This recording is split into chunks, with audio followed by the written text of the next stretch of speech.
Hello and welcome to the intuition tutorials for the artificial neural networks part of the course. Super excited to get these things started, and today we're going to find out how we're going to tackle this section. So in this section we will learn the following things. First of all, we'll talk about the neuron. So there'll be a little bit of neuroscience, and we'll find out a bit about how the human brain works and why we're trying to replicate that, and we'll also see what the main building block of a neural network, the neuron, looks like. Then in the next tutorial, we'll talk about the activation function, and we'll look at a couple of examples of activation functions that you could use in your neural networks, and we'll find out which one of them is the most commonly used one in neural networks, and in which layers you would rather use which functions.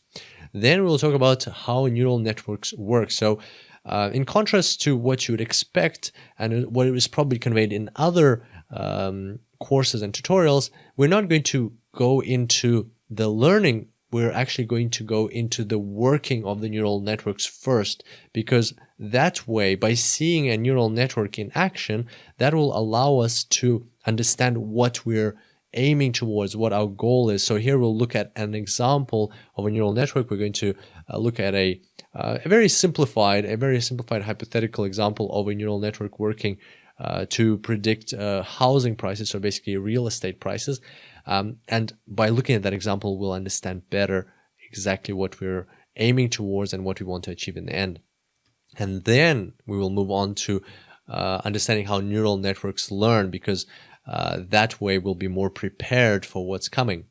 Then we'll talk about gradient descent. This is also part of neural networks learning, and we'll understand how that algorithm is better than just the brute force method that you might be intending or willing to take as a first resort or first method that comes to mind. So we'll find out what the advantage of gradient descent are, and then we'll talk about stochastic gradient descent. It's a continuation of the gradient descent tutorial, but it's an even better and even stronger method, and we'll find out exactly how it works.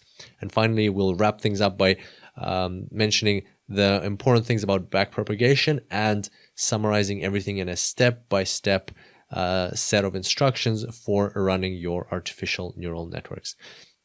I hope this all sounds very exciting to you, because I am very excited myself and I can't wait to get started. I look forward to seeing you on the first tutorial, and until then, enjoy deep learning.